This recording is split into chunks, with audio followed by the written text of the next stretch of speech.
Hello students, एक बार फिर polar form की ट्रेसिंग के साथ आप लोगों को लास्ट वीडियोज में एक एग्जांपल दिखाया था r बराबर a cos 2 थीटा, जिसको आपने ट्रेस किया था। ट्रेस के सारे पॉइंट्स थे इतने सारे। इन पॉइंटों में से अब हम करेंगे शॉर्ट ट्रिक के द्वारा किसी भी पोलर कर्व की ट्रेसिंग। इनमें से केवल 2-3 पॉइंटों के द्वारा हम कर्व को ट्रेस कर पाएंगे एक ट्रिक के द्वारा। ध्यान से देखना, बहुत अच्छी ट्रिक है आपका। कुछ पॉइंट्स हैं जो हमको केवल यूज करने हैं। नंबर 1 पर है हमारा सिमेट्री। सिमेट्री, अब आपको एक क्वेश्चन खुद करना है, मैं आपको एक बार रिपीट कराऊंगा। केवल हमने पहला पॉइंट बताया था सिमेट्री में अगर थीटा की पोजीशन पर माइनस थीटा रखें तो आप रख के देखिए। अगर मैं थीटा की पोजीशन पर माइनस थीटा रखता हूं तो आपको पता होगा साइन माइनस थीटा, आपको पता होगा sine minus theta minus sine theta क्या होता है। तो कर्व चेंज हो रहा है तो it is not symmetrical about the line theta बराबर 0। दूसरा पॉइंट था थीटा की पोजीशन पर माइनस पाई माइनस थीटा रखने पर भी ये कर्व आपका चेंज हो जा रहा है तो it is not symmetrical about the line theta बराबर पाई बाई 2। तीसरा पॉइंट था आर की पोजीशन पर माइनस आर रखने पर भी ये कर्व चेंज हो रहा है तो it is not symmetrical about the pole. तो हमने देखा ना तो ये थीटा बराबर 0 के सिमेट्रिकल है, ना ही ये थीटा बराबर पाई बाई 2 के सिमेट्रिकल है, ना ही ये सिमेट्रिकल है आपका पोल के। नंबर 2 पर आपका पॉइंट था पोल। पोल आपको बताया था r बराबर 0 होगा इफ a sin 3 थीटा बराबर कितना हो 0, अर्थात 3 थीटा बराबर कितना हो 0, अर्थात थीटा बराबर होगा आपका 0। तो यानी आपका ये मिला है r equals to 0 if theta equals to 0। हम यहां से और भी एंगल ले सकते थे, जैसे पाई डैश डैश। तो यहां कितना मिल जाएगा पाई बाई 3। तो यानी कि आपका r की वैल्यू 0 मिल रही है थीटा की किसी न किसी वैल्यू के लिए, तो हम लिखेंगे it passes through the pole. Next आपका पॉइंट है यहीं से r की मैक्सिमम वैल्यू। r मैक्सिमम होगा अगर साइन 3 थीटा कितना हो जाए 1 हो जाए। कारण आपको पता होगा साइन की जो मैक्सिमम वैल्यू जो रेंज होती है वो -1 to 1 होती है, तो इसकी मैक्सिमम वैल्यू कितनी होगी 1। तो इसलिए r इक्वल्स टू हो जाएगा a इफ थीटा बराबर कितना हो आपको पता होगा। यहां से 3 थीटा बराबर आएगा पाई बाई 2, थीटा बराबर आएगा पाई बाई 6। तो यानी r इक्वल्स टू a होगा इफ थीटा बराबर कितना हो पाई बाई 6। नंबर 3 आपका था टेंजेंट एट पोल। आपको बताया था थीटा की वो वैल्यूज जिनके कारण r 0 आ रहा है टेंजेंट कहलाते हैं। तो थीटा बराबर 0 and pi by 6 r, theta बराबर 0 एंड पाई बाई 3 r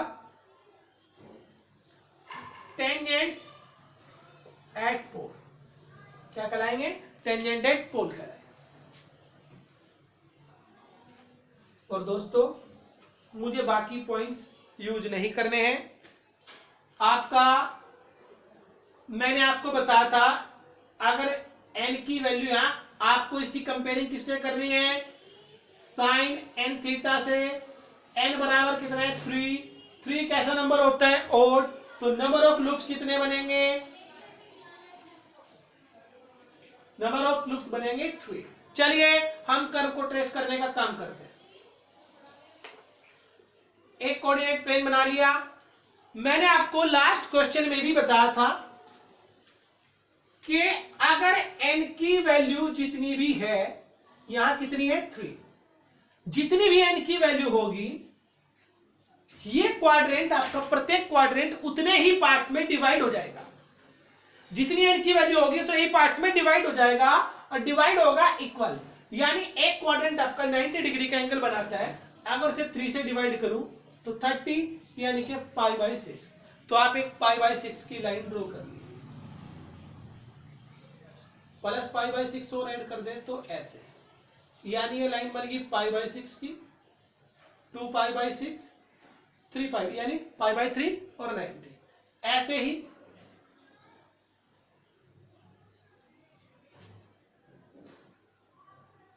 ये बन गए 4 पाई by 6, 5 pi by 6,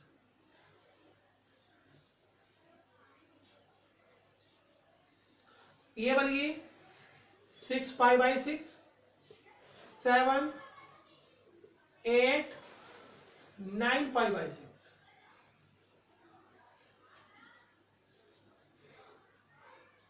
10 pi by 6, 11 pi by 6। अब आप आइए, सबसे पहले मैंने आपको बताया था फर्स्ट लूप कहां पर बनता है, जहां पर आर मैक्सिमम होगा, थीटा के जिस मान के लिए आर मैक्सिमम होगा, थीटा की उसी वाली लाइन पर आपका पहला लूप बनेगा।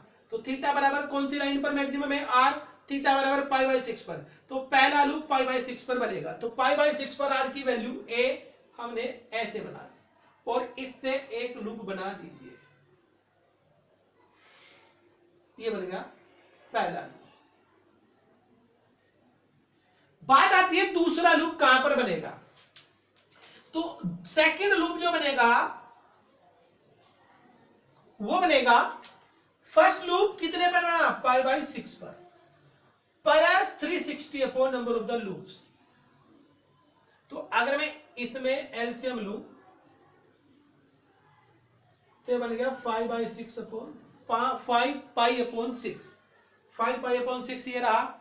इस पर भी ऐसे ही आप ए डिस्टेंस लेंगे ऐसे, और यहां से एक लूप आप बना देंगे।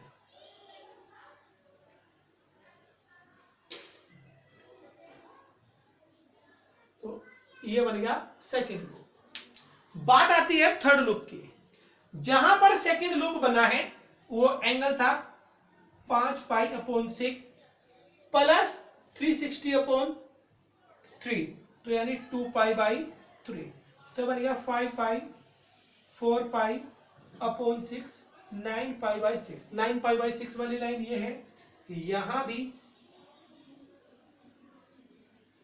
एक लूप आप बना दीजिए।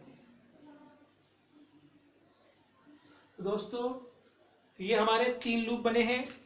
पहला loop pi by 6, 5 pi by 6 और 9 पाई बाई 6। देखो ये कर्व को ट्रेस किया जा सकता है और कम से कम पॉइंट में हम कर्व को ट्रेस कर सकते हैं। पहला पॉइंट हमने सिमेट्री यूज किया, दूसरा पोल, तीसरा टेंजेंट एट द पोल, और केवल इन्हीं 3 पॉइंट से हमने कर्व को ट्रेस कर दिया। तो कर्व ट्रेस करने के लिए आप ध्यान रखना लूप कहां पर बनेगा, जहां पर आर मैक्सिमम होगा। आर मैक्सिमम कहां पर है, आपका थीटा बराबर पाई बाई 6 पर। दूसरा लूप कहां बनेगा, जहां पहला लूप बना वो angle plus 360 upon number of the loops, तो कितना आया 5 बाई 6। थर्ड लूप कहां बनेगा, 5 बाई 6 प्लस 360 अपॉन 3, यानी कि 9 पाई बाई 6। डियर स्टूडेंट्स, आप लोग अपने इस YouTube चैनल को सब्सक्राइब जरूर करें।